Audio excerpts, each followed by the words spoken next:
Hello and welcome to the Blessings in the Streets podcast. I am your host, Joseph B. Roberts, and in studio with me this evening is a phenomenal brother who I've had the pleasure of knowing for some time now. He is a cohort of mine on the My Brothers Keepers podcast, which airs on the fourth Sunday of every month on Facebook Live. This brother is surgical with the saxophone, but most importantly, he's a man of God, and he's taking time out of his very busy schedule to hang out with us this evening to share a little bit of his journey, a little bit of his story, with the hopes of inspiring and encouraging and uplifting others, especially when it comes to dealing with the challenging moments in life, as we all deal with some storm in some fashion or form. So it is my privilege and honor, ladies and gentlemen, to introduce to you my brother and my friend, Mr. Alex Allen. Alex, thank you so much for being on the show. Yeah, I had to listen to that and figure out who you was talking about. See, already starting. Hey, I'm just happy to be here. Hey, man, I'm happy to have you. I'm happy to have you. So, Alex, before we jump into our segments for this evening, I do want to give you an opportunity to share a little bit about yourself, who you are, where you're from, what you do. Kind of give our audience a taste of who is Alex Allen. Um, it's funny. It's funny you asked that question. Well, who is? Because a lot of people get to that place where they think that they know. I'm just now knowing who Alex Allen is. You know, I'm son of a mom and a mother and father, and raised in Southern Louisiana, and grew up. I always tell people Baptist Costal. My father was Baptist. My mother was Church of God in Christ. So you merge the two, and it's what you get. Um, it's just amazing. I guess I grew up with music coming out of my ears, and nobody in my family played anything except the radio until I did some research when I got older and found out that my great uncle played saxophone in Al Capone's band in Chicago. Wow. So that's crazy. So um, all I've ever known was church. No, I'm kidding. That's what you would think, but I mean, it was the driving force in our lives, and still is. I always tell people that scripture that says, "Train up a child in the way he should go, and when he is older, he won't depart from it." Is true, so true. Mm. Um, I started playing saxophone I started playing in the band when I was 11. So you take 38 and subtract 11. Now I'm giving away years I shouldn't tell anybody. But here we are, you know, um, just me. And finally loving who and what encompasses me. Mm. So I think that just kind of summarizes it. Yes, it does. Yes, it does. Very well said. And just to tap on again about your musical talent. Of course, I had the pleasure earlier this year of actually hearing you live in action, and you again, it was a beautiful performance that you did. You performed at the women's conference Yeah, that we were at, and you just we was doing your out thing, man. we was Yeah, outnumbered. we were outnumbered. Yeah, we were you know, outnumbered, but you had the control of the room when you got to playing that saxophone. So you definitely are a gifted talent in that regard. And that's just thank one of you. many things, obviously. Of course, as I've learned more about you in our work on the podcast. For those who don't know, the My Brother's Keepers podcast is an all male led podcast. Again, fourth Sunday of the month on Facebook Hmm. Live, and we talk about some very raw, real topics that are directly impacting men. And so Alex and I and a couple of other brothers on the show, shout out to them. We just have a good time with it, but it's also an opportunity to For to sure. heal, to grow, to nurture, all of those things. So, so to have you in a one-on-one situation is cool because I get to know you on another level. Right. But this is good stuff. So, with that said, Alex, everybody that I bring on the show, whenever we get to this part of the podcast, I always remind them how important, at least to me, it is, and I'm sure you'll agree that, when we reflect on our journeys of life, it's really critical for us to take a moment to reflect back on where it all starts. And I'm talking about going as far back as our early days of childhood, because, Hmm. again, there are certain events that take place in our lives or people that we meet that it may not necessarily make sense in the moment. We may not make that immediate connection in the moment, but as you get older and the experiences of life get to piling up, and you start getting more clarity and more focus as to why am I even here to begin with? What is my ultimate purpose? You start to remember, you start to recall some of those past events and those past encounters. And now all of a sudden the light bulbs are coming on because you're Hmm. beginning to connect the dots. You're beginning to see, oh, this is why I had to go through what I went through. This is why Right. I had to experience what I experienced, or why I had to meet the person or persons that I've met. So, with that said, I'd like to do that with you, if you would. Kind of take us back to the beginning days. Like you said, you grew up in Louisiana, a young man at an early age, interested in music. Didn't Hmm. necessarily know it was going to come where it was coming from at the time, but if you would kind of walk us through what was it like for you growing up, fond memories that you have about growing up, as well as if there was any challenges that come to mind, you could share those as well. Kind of give us a backdrop of where your story begins. Well, growing up, and I always say there's a South and then there's the dirty South. Um, I always tell people growing up, everything was sweet to me. Mm. Church mothers with candy in their wallets and pocket, but that was sweet to me. Growing up and spending the night at your grandparents' house and knowing that when you smelled fried food and perfume, that meant it was time to go to church. You know,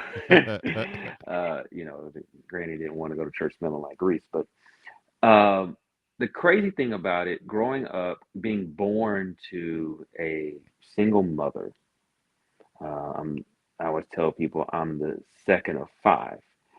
Um, and then 3 weeks into your life, being transported from one place to another, which of course my adoption was kept in the family, but at the same time, when my parents got me, I always tell people I went through what you would call a spiritual transfusion. Um, Getting in a family where everything that we did was predicated with prayer. And fasting. If you got sick, you fasted. If you didn't feel well, you fasted. If you felt off, you fast. I mean, it was just in you, praying and fasting. And I always tell people they're birds of a feather, and one without the other is a sputtering bird. Mm. And so, growing up in that, where you had two parents who were balanced, not only that, you had parents that took you to church and got you involved in church. Uh, those memories are fond and precious for me. Um, I always tell this funny story with my brother and I.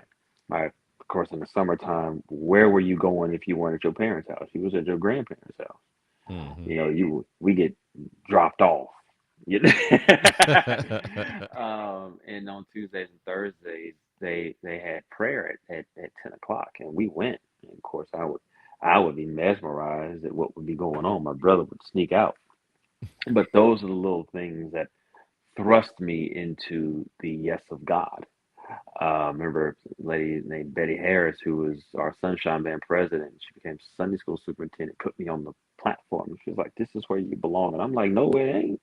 I need to be back, with the other kids playing with action figures. I didn't need the drama." But the more I fought it, the more I fell in love with it. And until that was all I wanted to do was just be in church. And then I got tired of waiting in line to play drums because, growing up in church, you got umpteen thousand drummers sitting on the wall waiting to get them some, And I was like, you know what? I'm tired of this. And I saw this guy walk in church with a saxophone by the name of Jeffrey Johnson. And we're like this. And Jeffrey had something that I wanted. And I'm like, that's what I'm gonna do. That's what I'm gonna do. And then I was at a revival, got hands laid on me, and my hands anointed. And I always say the rest is history because it seemed like everything I did just came natural. I'm like, where did this Mm. come from? But that got me to the place where you figure out that the gifts and callings are without repentance, but then there's a discipline that has to be learned with it. And that's in anything that we do. But those memories for me growing up, the rearing and the foundation, I didn't like it all. You know, Remember when they told me, "Hey, you need to let athletics go and concentrate on church?" And I'm like, what? But then I did it, and next thing you know, you start playing and singing with an understanding. I think it's First Corinthians 14 and 15, and I understood that. But just growing up in a family where all you knew was love, and all you saw was people treat others with love, and I think that's a lot of what's missing is knowing that that's really what it takes. Is it takes a village, and you see that all the time to raise a child, and I'm so thankful for that. Wow, wow, I love that. I love that. Anytime you get a chance to speak to someone who talks about having this close knit, loving family, embracing environment, that's always special. It would be very easy for you to have a completely different attitude when you talk about being born to a single mom and you know and thinking that just because it started out in a Hmm. way that maybe didn't seem picture perfect, that meant that this was going to be a bad path for you in life, because that's what society wants us to believe, Yeah. especially for young boys who look like you and I.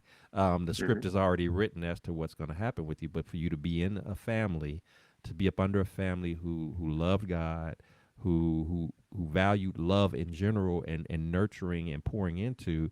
I know at the time, as you stated, I wanted to be out there with the action figures, playing with my friends, and Yeah. and doing athletics and everything. What's all of this church stuff about? Not really understanding the big picture at the building up that was going on, the preparation that was taking place. And then when I fast forward and I think about the things that you do today, it all makes sense, which is why I like having this moment of reflection about going back to those starting points, because, you know, uh, it's just a reminder to us that nothing in life happens by accident, whether we want to make it seem like that or not.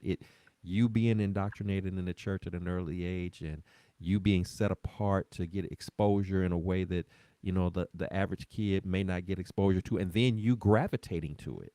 Yeah. Like you're not finding it something that you were despising or anything like that, because we hear that too about kids growing up in the church, but then they feel like by the time they get to adulthood, they're ready to run far from it, because it was forced upon them rather than it being something that they were positioned to be nurtured and poured Hmm. into. And so this is kind of what your story, at least in the beginning stages of it, seems like. This was all a building, building blocks, those steps in the process to get you to the point that you are now, where you're pouring into people through ministry and through music, and in a number of different facets and forms. So it's always good stuff to hear stories like yours, particularly those beginning moments, because they're so valuable, they're so precious, they're so important. And I think we do the journey, the story, a disservice when we sort of neglect that, or pan over it, like, oh, it was just a time back then, and oh well.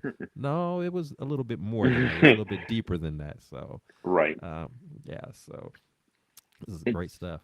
Go ahead. for Sorry. sure. I mean, it's amazing to me how um, insignificantly um, I want to convey it properly. How little we think on a family unit. Mm-hmm. Um, a lot of people that are younger than me think that being grounded is dull. Actually, it keeps you in check. I had somebody call me last week. You didn't go out last weekend. I said, the sleep I get here don't cost me nothing. If I walk out this door, I know it's going to cost me something. Mm-hmm. But there has to be maturity. We live in a world that is socially influenced by what is posted versus what is actually lived. Mm. Well said. And I find that this generation believes it's easier living the lie versus living what is true, not what is perceived as their truth or your truth. India Ari said it years ago, there's no substitute for the truth. Either it is or it isn't. And my grandfather would say, is you is or is you ain't. You know, he'd look under his glasses, you ain't, But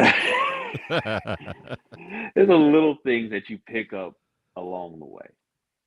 Yeah, I totally agree with you. I mean, it's not the and when we talk about social media and um, there's elements to it, aspects to it that if used in its proper context, can be Hmm. great. It can be, even in works of ministry, it could be a Oh great God, yes. opportunity to reach out to extend to people that you may not otherwise connect with or whatever. But like you said, it's also as great as it is in terms of the many things that it can do for you. It's also something that, without, as you stated, the proper maturity, the proper discipline, can be Hmm. an invitation to a whole lot of mess and mayhem. And it takes me back to something that my first band director told me when we were in a private session practicing it. He said, "Let me tell you something that's going to take you to wherever you're going to go in life." He said, "Practice makes perfect, but perfect practice makes permanent." Mm, He said, in other words, what you do, and as long as you do it right, it becomes a permanent aspect of your life. Whether it's practicing your horn or whether it's developing good habits or even bad habits, hmm it becomes permanent. And I think that's important when I reflect back on what you said in the very beginning at the top of the show about when I asked you to tell us who is Alex Allen, and you stated, I'm just really kind of Hmm. finding out, like even in almost in real time, like this Really? is who I am because, and I'm thinking about what you just said. It's I've been practicing because I understand practice makes perfect in all aspects of life. We're not just talking about music at this juncture, but practice makes perfect. But then the perfection that comes in perfectly practicing, the permanency, I should say, as you stated, that it becomes who you are. Hmm. And that's the whole essence. If we really think about it, that's the whole essence of what it means to live a life that is about following Christ. Living a Christ-like life is that you're trying to put on behaviors, you're trying to put on practices and a way of life that is, this is just who I am. This is how I roll. It's not about impressing. It's not Hmm. about likes and follows. It's about operating in a way that um, I guess kind of, and I think about the title that we have for this evening for your show, "Peace is Possible." This is the road to peace. Exactly. This is what makes that peace possible. Like you said, when your friends were asking you, "Hey, you didn't go out last week, or you didn't go do this, or you didn't go do that," I know that that's gonna cost me something, whether it be financially costing me something, or whether it be a cost that could get me in something that may disturb my peace, a cost that might disrupt Right. my ability to maintain a sense of calm in my life versus a sense of chaos and trouble and confusion. So I think that that's a very a valuable point that you're making. And again, I'm just again connecting the dots, piecing it all back together, and Yeah. in these early stages of you sharing your journey here. So And there's a story. There's a story behind that quote. We'll get to it later, though. Of peace is possible. There's a quote that there's a story behind it. okay, okay. Well, Alex, you've obviously had a very loving, nurturing upbringing. Had some very valuable exposure, specifically exposure to God and all that He's about, and how you apply that directly to your life. But as you know, we get into our adult years, and the experiences are going to still come. Hmm. Some good, some bad, some in between. But every now and then, um, we get hit with a situation, we get hit with a life occurrence, a life storm, if you will, that just simply put, it hits different. Hmm. It hits us in a way that we might find ourselves wondering, how am I going to get through this? That this is something that's a little bit more, a little bit heavier than the normal day to day lifing type stuff. But yet here I am facing it and not sure, is there a way around, a way through, a way over? My money can't take care of it. A phone call to somebody can't take care of it. I can't cash in a favor to take care of it. It's just me and this storm, and I don't know what to do with that. Um, that said, Tell us about a time that you felt exactly like that, that you found yourself looking at what you thought at the time may have been a no win situation. I don't know what I'm going to do with this, what I'm supposed to do with this. Why is it even happening? But by God's grace and mercies, of course, you were able, I'm certain, to navigate through that situation. And you're here today to share the story. So if you would, kind of walk us through what that experience was like for you, and what was ultimately the turning point where you began to see some light at the end of the tunnel and coming out of that situation. Um, there's two things in this world that are constant: death and taxes. Um, and what I mean, usually when you hear the word death, you think of the sad songs and the casket and the hearse, and of course that's one aspect of my answer. But when you talk about death, I think about things in my life that had to die, that I had to ultimately give permission for them to die.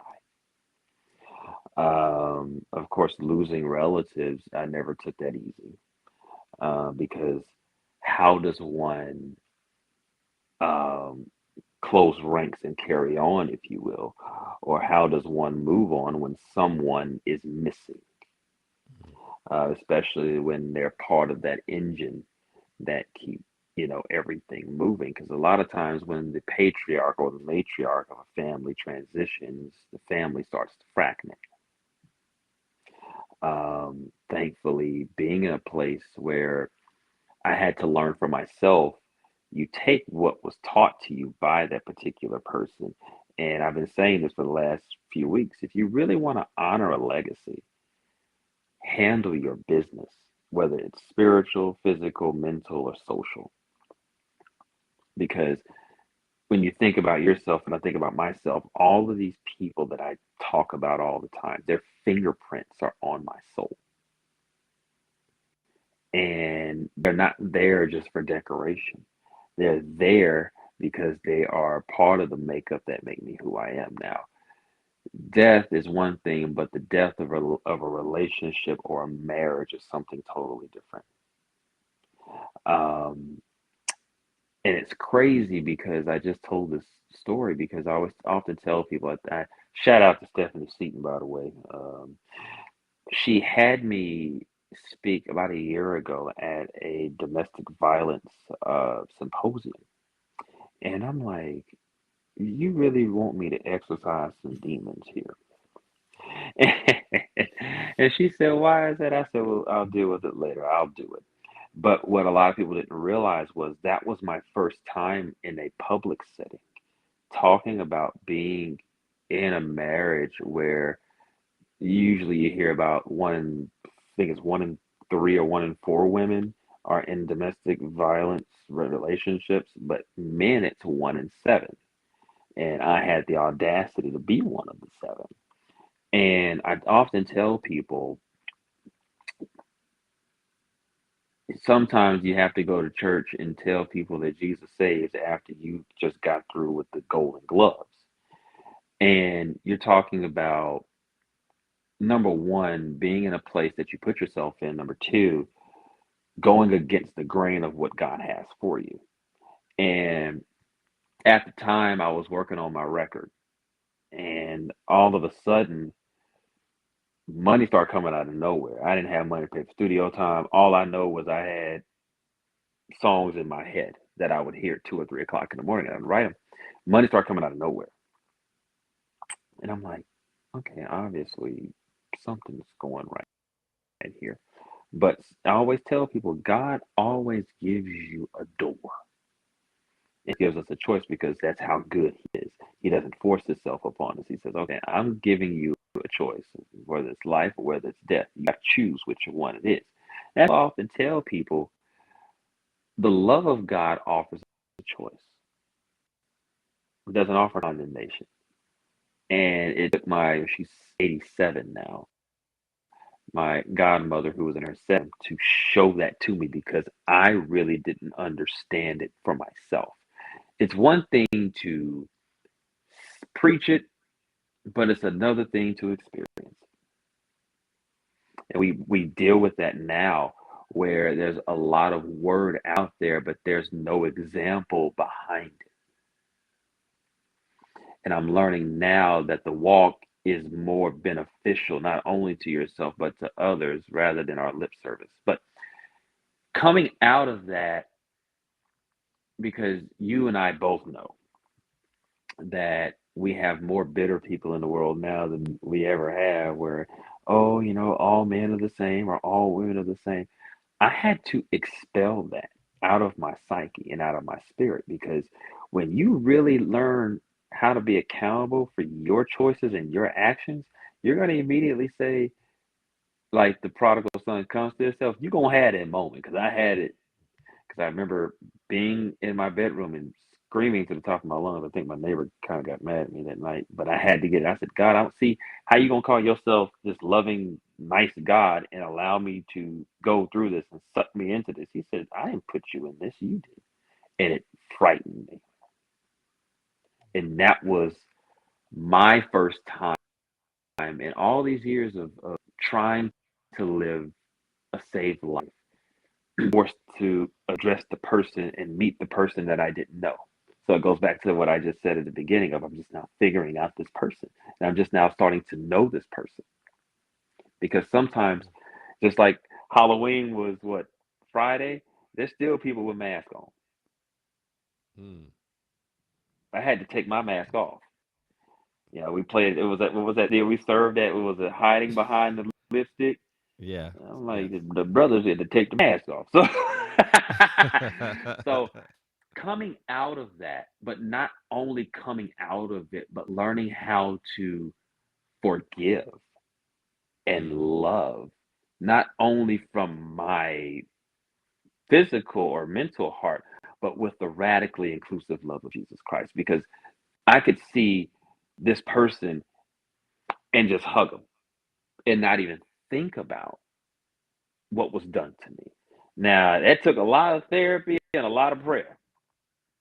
But that's why I tell people the coming out really isn't just for you.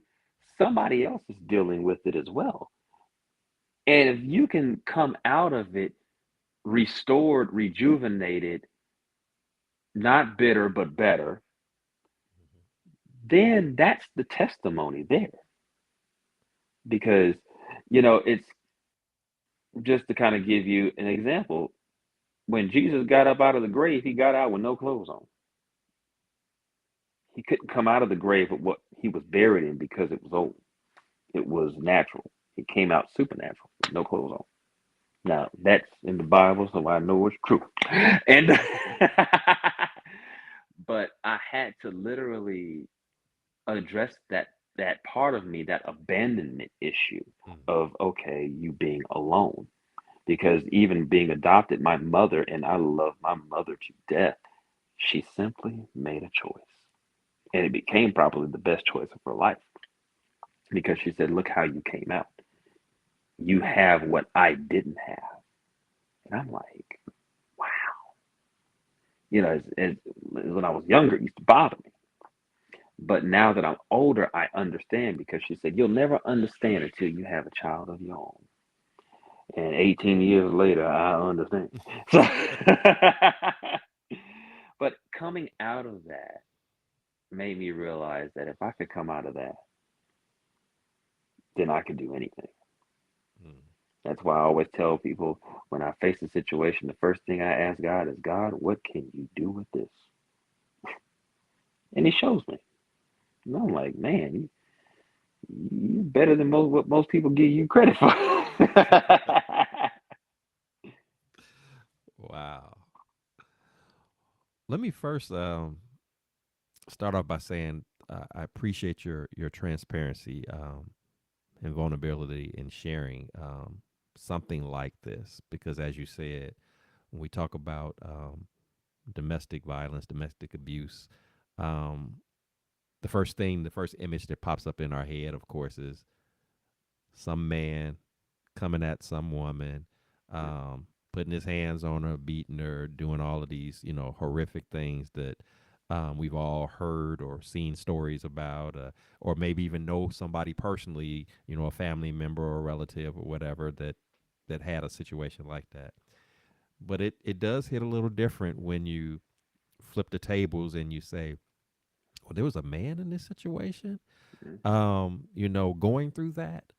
And again, and as you were sharing your story, it made me think about, our efforts on the My Brother Keepers podcast. We Hmm. talk about this kind of stuff. These are the kind of things that men struggle to just even open up and discuss. I mean, I can only imagine you going through, for however long you were going through that. Hmm. um, I can't even think of who did you even have to talk to. Like who could you tell, hey, bruh, I'm in a situation where, you know. Strange. And what's strange was that's why I always tell people the gift of discernment is real because people knew. Mm-hmm, And I always tell people this, and it doesn't make it right, but fear will make you lie. mm-hmm, And it's like, oh, I'm fine. No, no, you're not. And when I go back and I look at pictures, I'm like, I'll never forget. And I was sitting here, same place I'm sitting now, and I popped that wedding DVD PlayStation. That should tell you how long ago this was. And I sat and I watched it, and I broke down because not so much as because of what, but because I didn't recognize the person. mm-hmm, I was like, who is that? I know him. And I really believe it was the Spirit of the Lord that said that's the point. You don't know him, and that's not you. You know, when God and the prophet Isaiah wrote that scripture that said, "Behold, I will do a new thing." That's exactly what he means. mm-hmm, Um, it's not until we get enveloped in something to where we're forced to tell the truth that you get that understanding of what God wanted for man in the beginning when he said they were naked, but they were unashamed. You know, and somebody said, "Well, I thought you was gonna just quit playing and quit preaching because you went to." I said, "Why would I do that? That's the only thing that's keeping me sane." And people don't understand that that's the cheat code. That's the one thing that I want to get, across in this podcast is the fact that the call cheat code, because when you don't have nothing else, that's what you have. yeah, Even Paul told Timothy, preach sound doctrine, not only to save us, save yourself. Because I always tell people, you can preach, but sometimes your preaching will get you out of what you in. And that's why I talk to older folks. People say, you just so old age. I said, well, thank you. I used to get mad when people said that, Because I used to be in my head of my collar and a gold shit. Like, like, no, I mean, tour, mm-hmm, because in the office where I used to work, I said, do you have mothers at your church? You talking to me about this? I said, it's fine, but do you have mothers? Well, they just gonna judge. They gonna tell you how to get out of it. mm-hmm, Because in that always tell me back in that day, if something were to happen, they would say, well, let's deal with it versus shut. And I think that's part mm-hmm, of the reason why the church can't be trusted today. Judgmental rather than saying with loving kindness I drawn thee, not throw the book at you. We become just as guilty as the people already know, what they're in and how, guilty they feel about certain things. It's our job to say, hey, let's deal with this. And when we deal with this, we're going to pray about it and we're going to move on. I always tell people the word repent is not a curse word. The word repent just means to rethink. Hmm. Had to mm, rethink a lot of language and how I was dealing with it. It's not so much as what you deal with, it's how you react to it. And I finally matured and realized that the prayer closet was my way out. Old folks used to say, oh, I went in my prayer closet. That means you just went in and just stole away to yourself.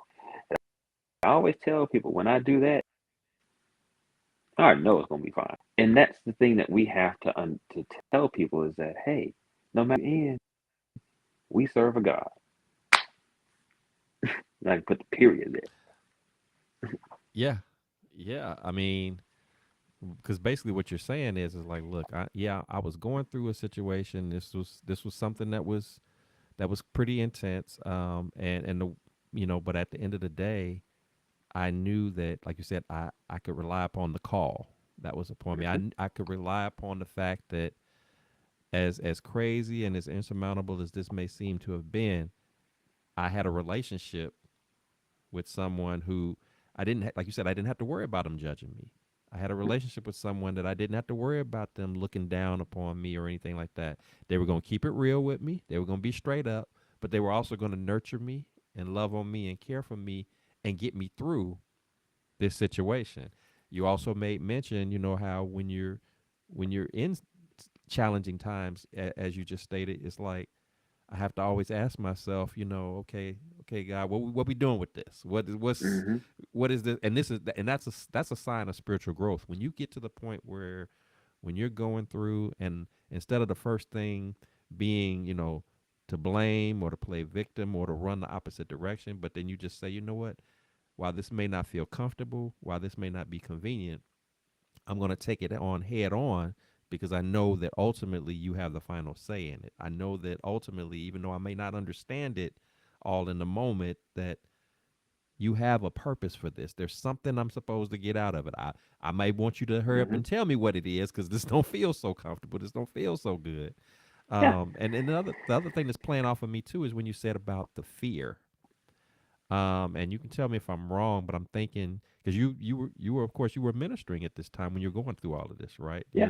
You're in I was, ministry, so yeah. And yeah, it you're pastoring, became so it became living the lie of and being like Judas, where I was lying, crying, and denying. hmm and dying um, inside, like and dying you're and yeah. yeah, screaming. To the point to where people say, "Well, did you play yourself?" I said, "I didn't even want to play anymore." That's how disgusted I was with myself because I'm like, hmm what good is that if I'm in something that's killing me? hmm And I tell people, I didn't touch my 8 months. I didn't. mm I couldn't. Didn't even. I tried tinkering with it, but it didn't sound right. And I always tell people that your life is gonna reflect in your gift. A lot of people don't get hmm that. That I can sit here and piece of sheet music and play, but if I don't have what I know as the anointing behind, it's not gonna mean anything because I don't play for people. I play for Him.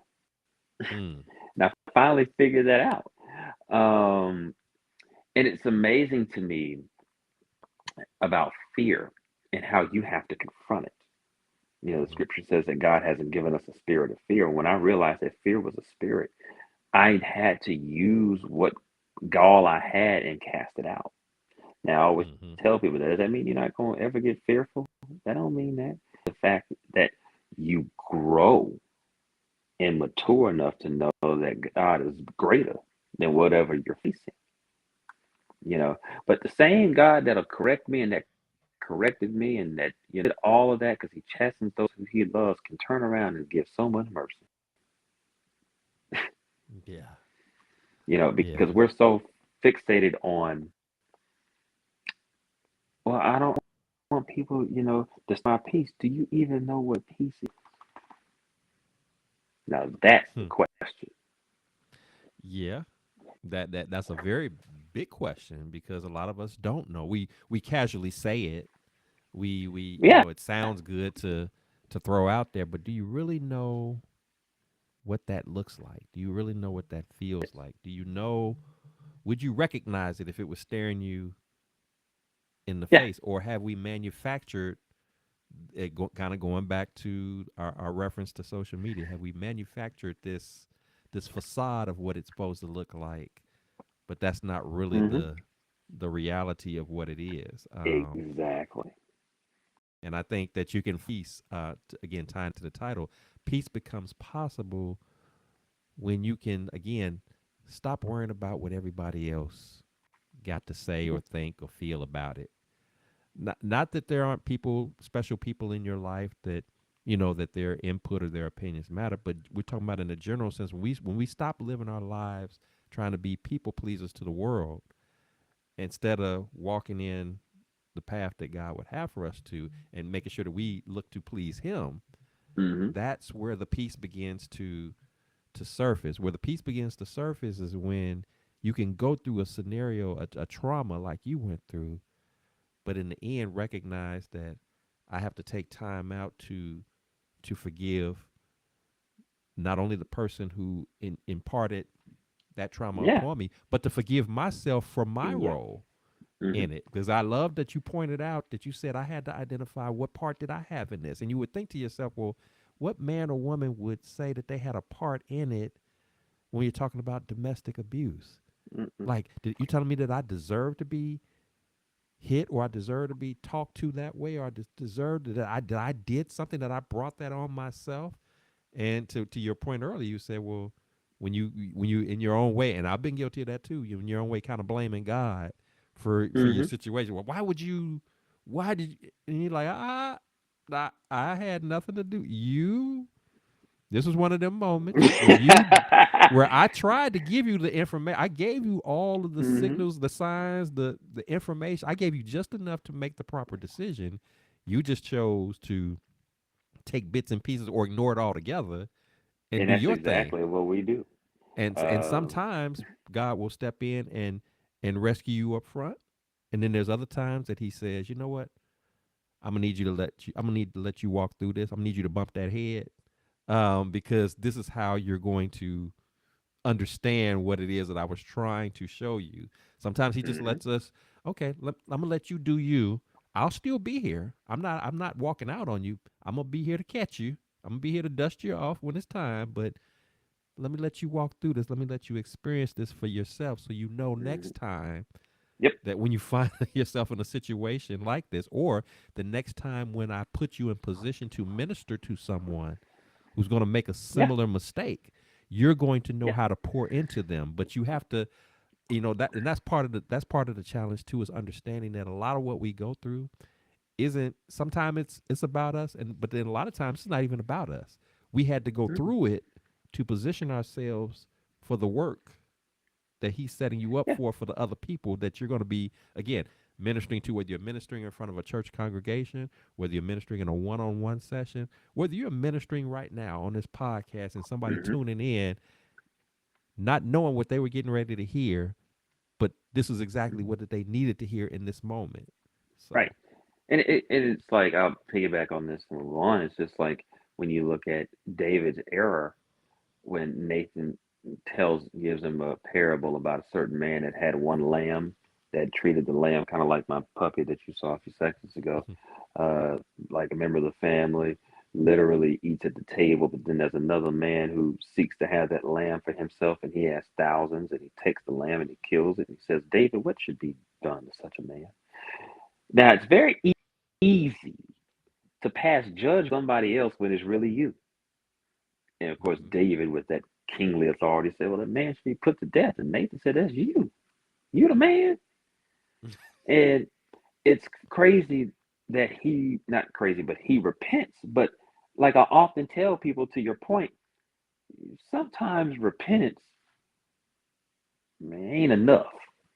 Mhm. Sometimes with God, there has to be a penalty. Yeah. And of course, we know that that child dies. And what David does is when they come and tell, and they was even scared to tell him the child died. He said, "The child's dead, isn't it?" They're like, it is. He gets up, puts his clothes on, and he goes to worship. But then the same God that took the child is the same God that can clean a mess up and show you so much mercy. And he Mhm. ends up having another child by the name of Solomon, who is the wisest man that ever lived and is found in the genealogy of Jesus Christ. So I often tell people the cliche that sometimes your mess becomes a message when you do it right. you know.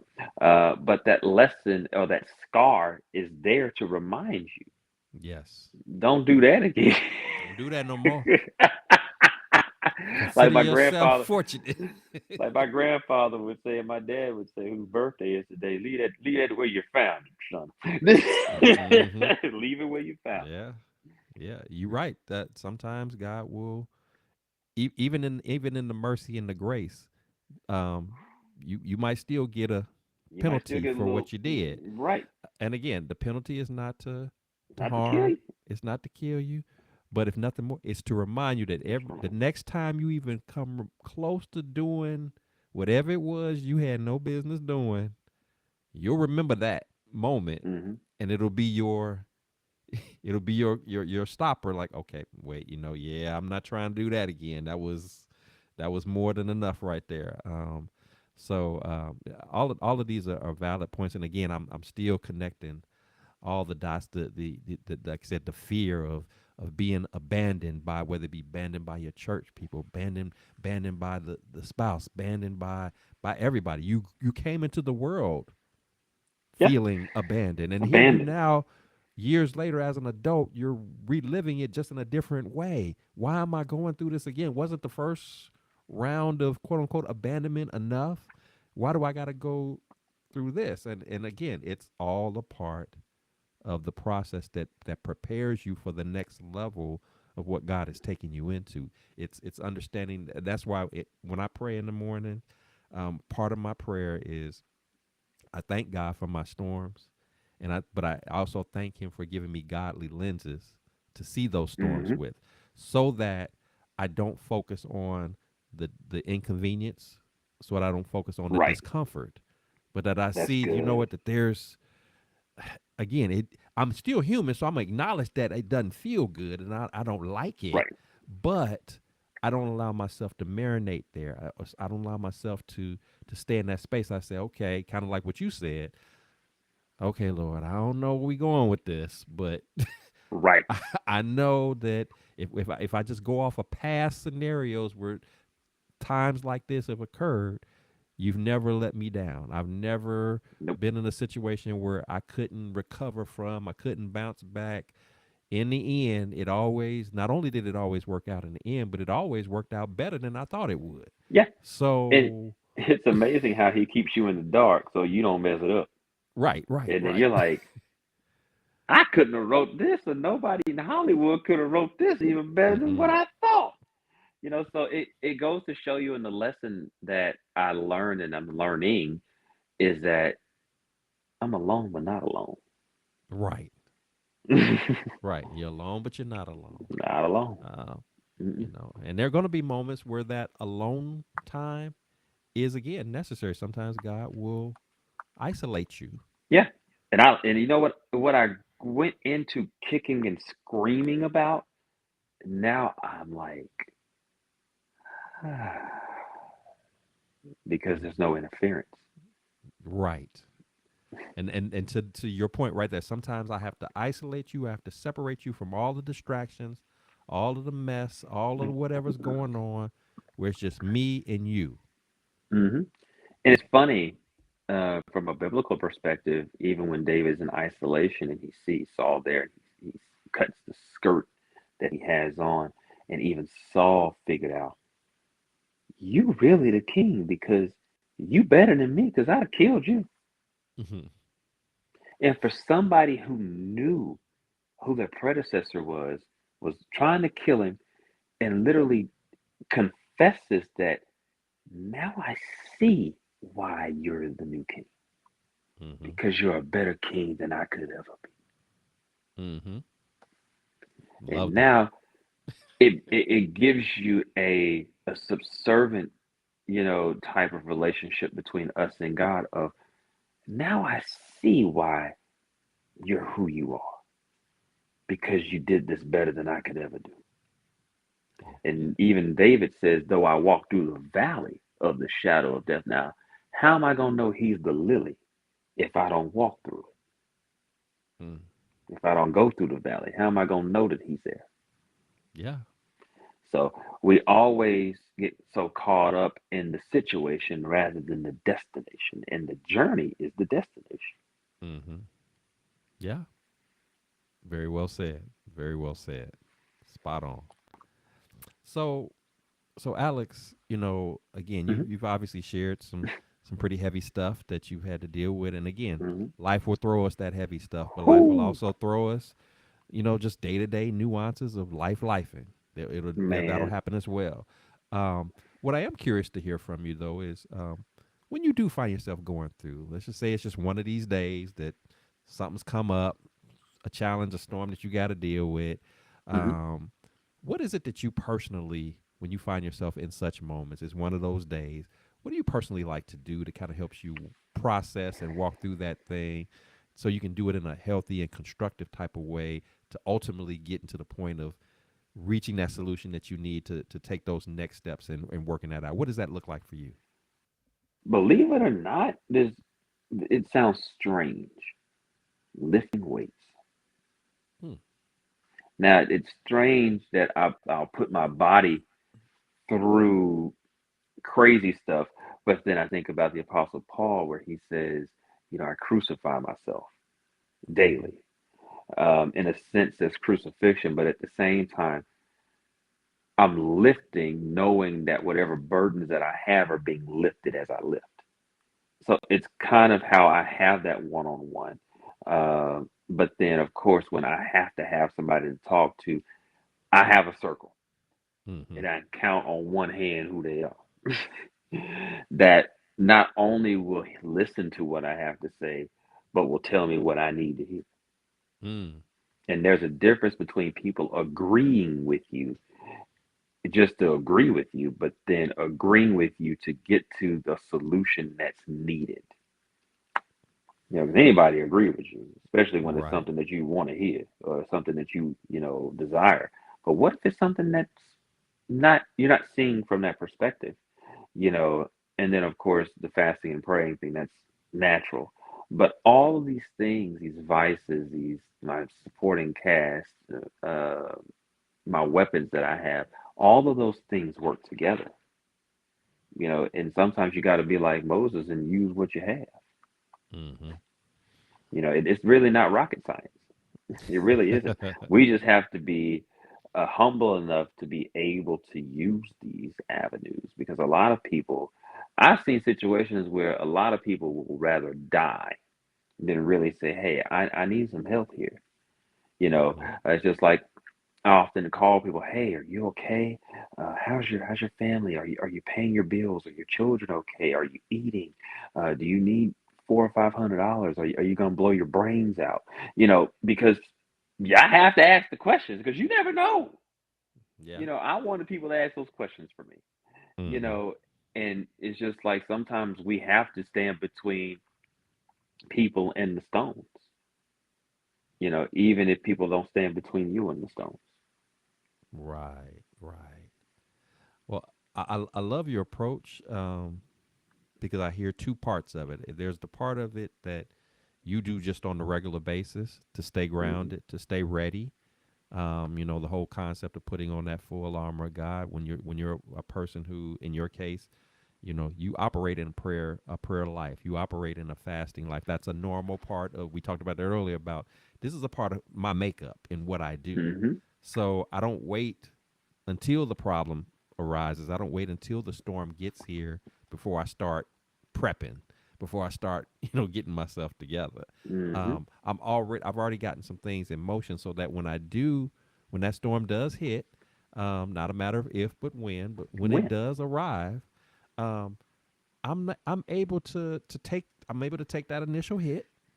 I'm able to take a moment to process it, and in your case, processing is, let me go ahead and lift these weights. Let me go ahead and clear my thoughts, clear my head, whatever it takes. As long as it's a healthy, productive way of doing it, to kind of clear your mind, to clear your head. So then now, once you've gotten that, in your case, once I've gotten that workout in, once I've taken that deep breath, now I can hear. Now I can hear from God. Now he can pour into me, and I don't have those distractions. I don't have those things that Hmm. are blocking what he's trying to share with me. But if I didn't take that moment to release, to let Mm-hmm. it out. Again, in a healthy and a productive way, then I wouldn't be able to hear what he has to say. Now I got the next steps to take. Now I'm getting the understanding. Now I'm getting the messaging that I need to have to make those moves. And then the last part of it, again, stressing the value of having that circle and saying, you know what, it doesn't have to be this massive circle. You didn't say it was 100 people in the circle. You said I can count them on one hand. But these are people who I know I can pour into and be my vulnerable, transparent self. But I also know these are people who, again, are going to keep it real with me. Yeah. They're not going to tell me what I want to hear. They're going to tell me what I need to hear. Sometimes that might put a smile on my face. Sometimes it might sting a little bit, but I needed to hear it, and I Yep. needed to hear from people who are going to pour into me from a loving place, not from a hurting place, not from a ridicule or talking down to me place, but from a place that's going to help strengthen me and build me up, give me a perspective that I might not be thinking about, but because they know me and they understand what their role is in that scenario, they're able to help me get my mind right to wrap around, okay, what it is that I need to do, taking what God is pouring into me and operating accordingly versus me just kind of being scattered all over the place or again in my feelings or Right. doing things like I looked at a video earlier, a young lady that she's been popping up in my timeline lately, but she does these little quick videos about how the one I saw today was about how she was talking about bad relationships, and she was like, if you're a man or you're a woman that's in a bad relationship, you know that he or she is cheating on you, but all you do is, you know, go on social media or you sit through their phones or you sift through their phones or you just sit by the bedside crying all the time, but you're not going nowhere. And she was like, you know what? If you're not gonna do anything about it, if you're not gonna make any moves, just let them. She said she said just let them cheat in peace. Just let them do that thing because you're not doing it. She said you're making a conscious decision basically to not make Yeah. a move, to not take steps. You're hoping for somebody to basically tell you, oh, I'm so sorry that you're going through that. You're looking for the pity party, you're looking for the sympathy, but you're not looking to take action. You're not looking to hold yourself accountable for your part of it. You're not looking to seek the guidance that you need to seek, whether seeking God's guidance obviously first and foremost, but not taking the time to seek any kind of direction. You're just wallowing in this place, but not doing anything. You're moving, but you're not moving. It's sort of like Mm-hmm. being in quicksand, so to speak. And sometimes we can get stuck like that whenever we're going through. We want everybody to feel like it. One thing that drives me crazy, and it happens on social media all the time. People will put a post out there and they'll say, "I can't believe this is happening to me," and they'll put a little crying face, and then they'll just leave it there. They don't say what they want. They don't ask for prayer. They don't ask what they need. They just kind of put a little snippet out there, just enough to get the attention. And it's Yeah. like, but is that really helping you with the? Not to say that you got to put all your business out on a post, but it's like if you're not prepared to talk or you're not prepared to get that, like you said, get that insight, get that pouring into from people who might actually give you something of value, then don't say anything at all if you're not ready to Yeah. to do that. Don't just put it out there just for the attention grabbing sake. So um I love the fact, my It point creates a is, false but narrative. overall I love the fact that you have the circle.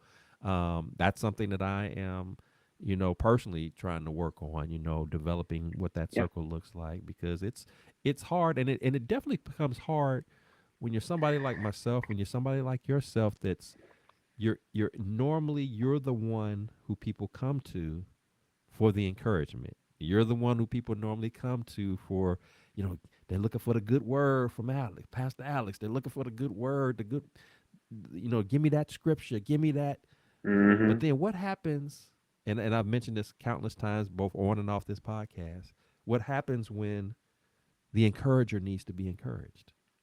What Mm-hmm. happens? Because you can't pour from an Yeah, empty I vase. can't pour. You I can't. can't pour from an empty vase. And but when I am empty, if I'm the one who's always coming to everybody else's rescue, who comes to mind? When I'm Exactly. hurting, when I'm going through, when I'm dealing with some stuff, when I'm ready to pull my hair out and scream, who's there to? And you, like you said, you almost feel, sometimes you even feel guilty for going through, because you're like, everybody's counting on me. But when do you Yep. but when do you take the time out to love you enough to say that I matter Hmm. too? You know, my stepdad referred to this as healthy selfishness. When do I practice that Healthy, healthy healthy. selfishness? I Yep. need love. Keyword healthy. Healthy, healthy. Yes. So everything that you pointed out is spot on. And to my listeners, if you don't have a routine, a regimen, or something that helps you to deal with those challenging moments in a healthy way, some of what Alex said is these are some great things that you can apply to your life like right now is just a starting point. There's no one right way to do it, but you got to have something. And again, healthy, productive, but most importantly, involve God in it because that takes a Right. whole lot of that weight and pressure off of you trying to put on your Superman cape or your Superwoman cape to fix it all yourself. You're not having to do that all by yourself all alone. So great stuff that you're pointing out here, Alex. Um, Yes, sir. so if you had when you reflect back on all of life, all that life has thrown at you, good, bad, or otherwise, up to this point, if you had the chance to sit across the table from the younger Alex, the Alex who had a trauma in life with domestic abuse, the Alex who had to deal with being adopted and maybe at some point in time feeling that sense of abandonment, the Alex who because he's trying to be strong for everybody else, didn't know how to be vulnerable when you needed somebody to come nurture you. It was easy to put on the mask and look tough like everything was all right when it wasn't all right. What would you say to the younger Alex that you believe he could have benefited from? If he could have just had some of these nuggets, some of these bits of wisdom, it might have helped him navigate some of those difficult times early in life, or even somebody that's listening right now. We have women listeners, we have men listeners as well. Men, particularly if you're tuning into this episode and you got some kind of trauma, some situation that maybe you felt some shame, some embarrassment about because you didn't want anybody to think that you were soft, you were weak, how could you let this happen to you? You're supposed to be a man, that kind of thing. But you're hurting inside. You've been carrying this trauma around perhaps for decades, since childhood. You're a grown man, but still dealing with some hurts and pains from being a little boy. What would be your words of encouragement or advisement to our listeners who are dealing with challenging times, as well as, again, younger Alex, if you could talk to him? Well, younger Alex, I would literally sit across from him and say, tone it down. And the reason I'd say that is because number one, everybody that's telling you things, they've been there before, even about the things that you don't even know about them. What they're trying to tell you is going to save you years of headaches and thousands of dollars. Um, listen to hear to understand, and understand to apply. Mm, That's what I would tell my younger self. Now, to those that are dealing with situations and circumstances and even hidden things, it's only when it gets quiet in the crucible that we really have that come to Jesus meeting with ourselves. And that's when you come clean with you. Before you go check yourself into a therapist office, which I have, you got to come clean with you because only when you're honest with you can God start to really move and start to restore you. Because if you're no good for yourself, who else you gonna be good for?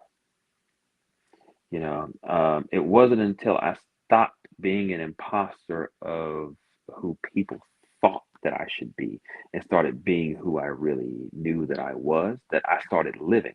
I didn't start living until I was 35. And because I was like, forget what other people say. I'm learning who I am. And their opinions of me, especially if they don't know what I've been through or walked with me through the valley of what I've been through, don't matter enough to matter in the first place. Now you can take that one because that's from my personal stash. So, but you have to be open, honest, and transparent with you, and that's the only way that you can be open, honest, and transparent with God and others. You take the first step, and the others become natural. mm. Love that. Love that. And again, goes back to our title. Peace is possible. Everything Hmm. you just said.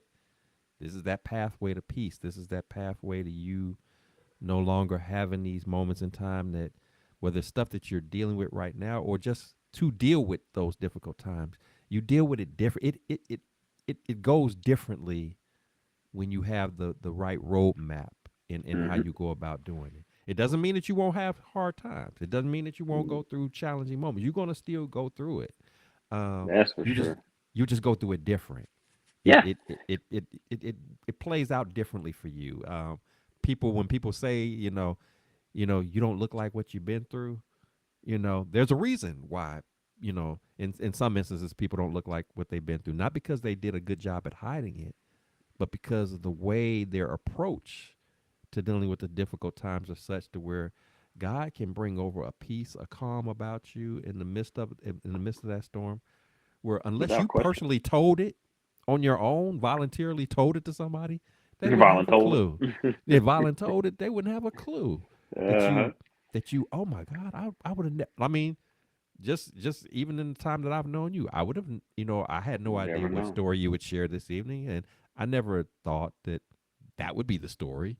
That's probably a first for Yeah. me. In all the years in doing the podcast, that I had a man come on. I've had ladies come on to speak on that, but I never saw that coming. And when I think about Hmm. you and seeing you in both in person and online, it's like I would have never pointed out that you'd be that guy who had to go through that. But so why is that? Was it because you kept it close to your chest? Was it because you were faking it until you're making it? Or is this just what it looks like when God's covering is over you, when you're in relationship with him, when you don't allow the outside noise to be a distraction to you anymore, when you do a better job of loving you and Hmm. valuing yourself, and holding yourself accountable, and just saying, hey, it's just a season, it's just a test. I get frustrated and annoyed and irritated just like everybody else because I am still human, but I don't stay stuck in that moment. I know who's ultimately in charge, who has the final say, and I'm good with that. Whether regardless of what other people think I should or shouldn't do, I know whose guidance and direction to follow. And every time I've done it his way, I've had no problems. It's always worked At itself all. out. Like, only when I strayed and did my own thing or tried to modify his plan, tweak it to fit my own Yep. personal convenience or liking of it, that's when it gets messed up. That's when it gets dragged out unnecessarily. That's when other stuff comes up that I didn't even have to deal with had I just left the perfect plan by the perfect man like it was, instead of me coming Yes, in and sir. trying to modify and correct it. So, That's it. yes, yes. Well, Alex, this has been a great time. Again, we've been on podcasts together, usually as co-host, but I haven't had a Right. chance to to kind of put you in the hot seat. But I mean,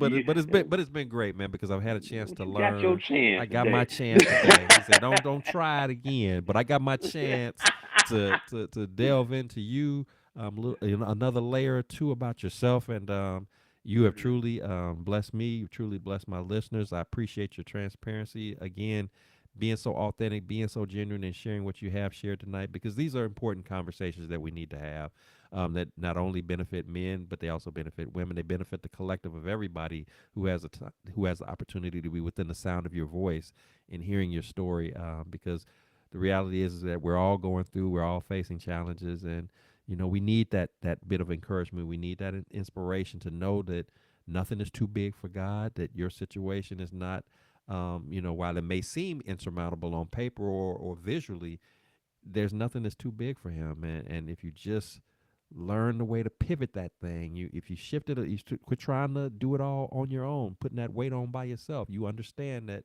the peace that we've been talking about, that peace is possible, and you can enjoy a life that, again, is not storm free.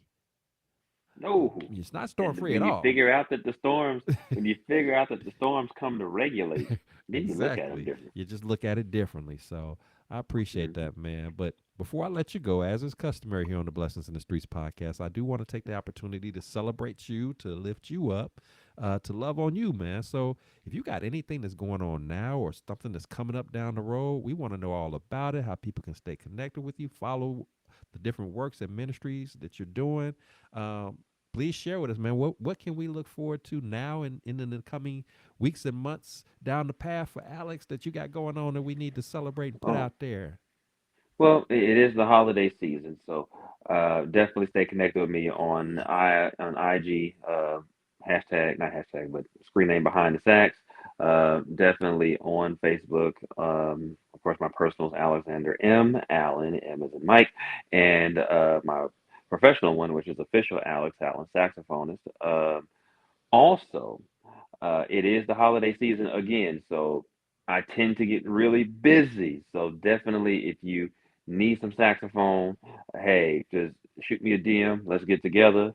Also, there's so much going on. We got a lot of stuff coming up in the pipeline in 2026. We got actually just took an engagement in Las Vegas, so I'm definitely excited about that. So there's just so much going on now, and definitely on a Sunday morning, you can make your way to Garland, Texas, at Fresh Anointing Ministries.